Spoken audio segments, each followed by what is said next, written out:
Greetings everyone. Today is Thursday, July 31st, 2014.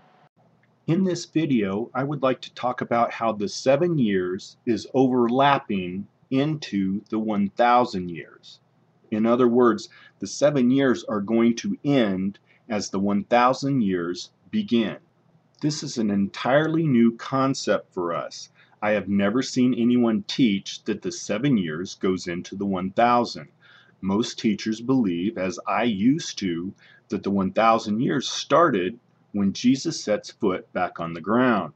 I do not believe that is the case anymore. I believe from the signs that I have found, it disproves that concept. Now, this is not going to be a drastic change. It's only a slight change in how we thought everything was going to play out.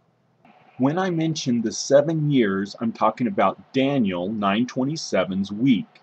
When I mention the 1,000 years, you can find that in Revelation chapter 20. What I'm going to present here is just my current theory of how I think things are working according to the signs in the heavens. This is the current timeline. The only thing that's changed recently is this question mark. The 1 week from Daniel 9:27 is now going to end after this cross. Now, I do want to mention that I am not looking to replace any of these signs. The only thing that's changed is Daniel 9:27's 1 week. Let's talk about Matthew 24:29 and Matthew 24:30, which I believe is this sign and this sign. Matthew 24:29. Immediately after the tribulation of those days shall the sun be darkened, and the moon shall not give her light, and the stars shall fall from heaven, and the powers of the heavens shall be shaken. And then shall appear the sign of the Son of Man in heaven. So in verse 29, we see a solar eclipse, we see a new moon, we see a meteor shower, and this part we don't have yet. I believe that is something that is yet future, that we don't know what this is. And following that, we have the cross up in the heavens, which is the sign of the Son of Man. That's Jesus. Here's the sign of the Son of Man. That's a cross in the heavens. And 2 months before that is the nearest solar eclipse. Now, I believe that between this sign and this sign is where the Battle of Armageddon happens, and that seems to be confirmed with this sign, and this sign. Now, this sign of the Son of Man does have confirmation in that it's approximately 3.5 years after the Revelation 12:1 and 2 great sign in the heavens, and it's also 1,000 years to the day from Pentecost to Pentecost, and that is through the shortened days, Matthew 24:22, but for the elect's sake, those days shall be shortened. We also have some of the day counts counting between these signs, so I think we're pretty confident that this is the sign of the Son of Man. But let's go back to Matthew 24:29 and read what it's talking about there. Verse 29, immediately after the tribulation of those days shall the sun be darkened. This is telling me that there's a solar eclipse immediately after the tribulation ends. Let's go back to the timeline. So if this total solar eclipse is the one talked about in Matthew 24:29, and Matthew 24:29 says immediately after the tribulation of those days, then we have a problem if we think the tribulation period is 7 years long.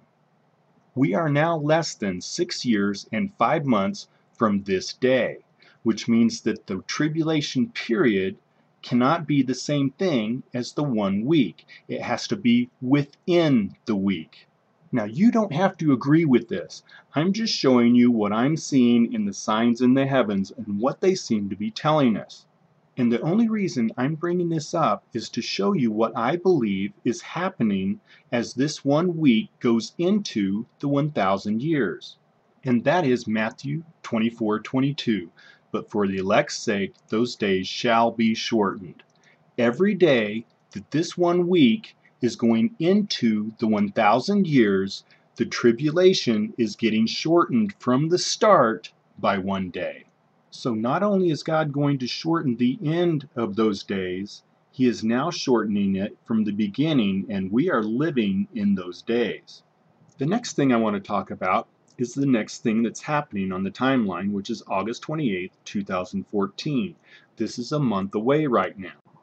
How I came to the conclusion that Daniel 8:14's 2300 days winds up here is through Revelation 11:2, Revelation 11:3, and Matthew 24:29. Revelation 11:2 says the holy city shall they tread under foot 42 months. This makes sense to me that the 42 months would end when the tribulation ends.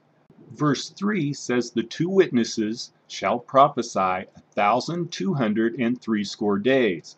Now that also made sense to me that should end when the tribulation ends. And now to Matthew 24:29, immediately after the tribulation of those days, we're going to have a solar eclipse.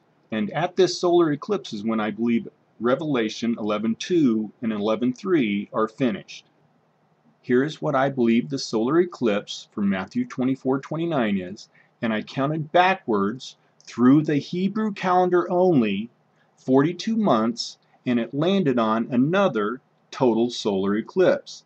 Now this verse comes from 11:2, and sometime after that needed to be Revelation 11:3, and I found this conjunction of Mars and Mercury, and from there I counted through the shortened days, Matthew 24:22 shortened days, and it brings it right back into alignment with this same solar eclipse. Now how I connected Daniel 8:14 to this solar eclipse is what's written in Daniel 8:13 and Revelation 11:2. Daniel 8:13, how long shall be the vision concerning the daily sacrifice and the transgression of desolation, to give both the sanctuary and the host to be trodden under foot? This trodden underfoot matches up with Revelation 11:2. But the court which is without the temple leave out and measure it not, for it is given unto the Gentiles, and this holy city shall they tread under foot 42 months. Now these two verses do have some differences. Revelation 11:2 says the court and the holy city shall they tread underfoot, whereas Daniel talks about the sanctuary and the host to be trodden underfoot. So these could be talking about two different things. However, we do not know that until we find something that moves the signs and the verse to a different place. Revelation 11:2 counts 42 months to the day from August 21st, 2017, this total solar eclipse, and it counts to this total solar eclipse on December 14th. Now, if we take Daniel 8:14, the 2300 days, and we count backwards from December 14th, we land on August 28th in 2014. Now, according to TorahCalendar.com, this is the new year of tithing of animals, which is one of the reasons I believe this is a good date for the start of the sacrifices. Now, on top of those reasons, we also have this sign and this sign, of which this sign I believe is a throne. Let's switch over to the other timeline so that new people know what I'm talking about. The thrones have the white borders. There are 4 of them. And a throne, what I believe a throne is the sun surrounded by 4. Now this throne is open and it's facing the earth, and it's the only one like this, which is why I believe that this is a good chance for the start of the sacrifices. Once the Jews start the sacrifices again, they're going to have access to God's throne. So those are the reasons I believe Daniel 8:14 fits with this sign.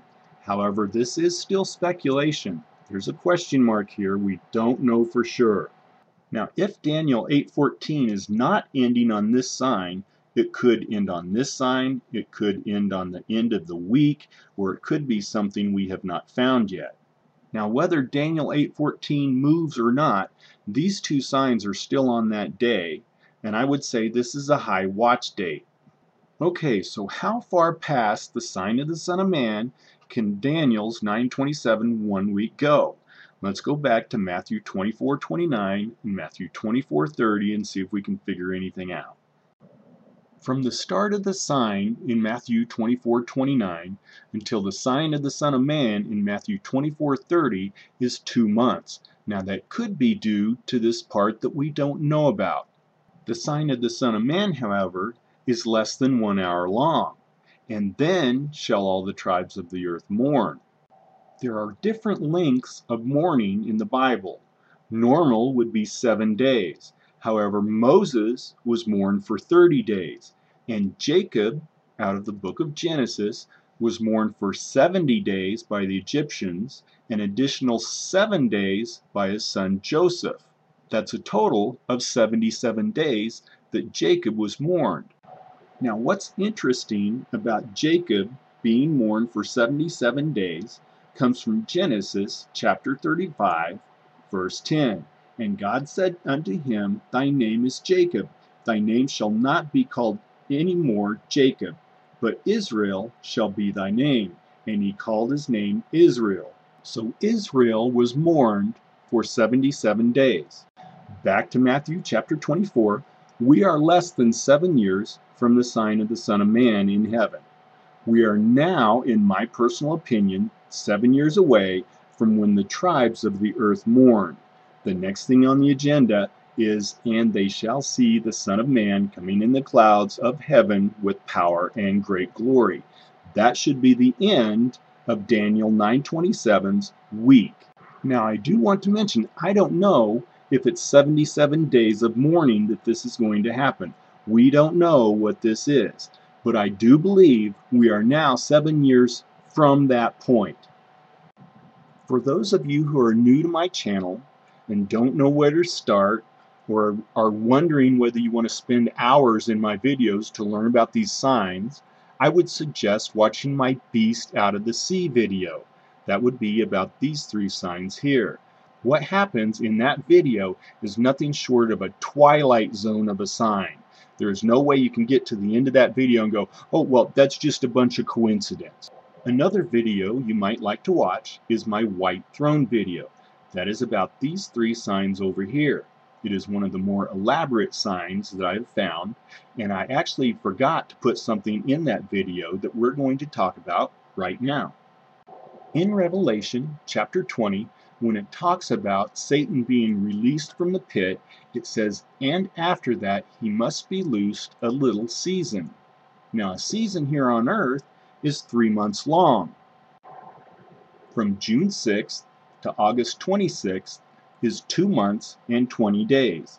It is 10 days short of a season, and I believe fulfills that scripture of a little season. And lastly, you can find all of my videos at YouTube.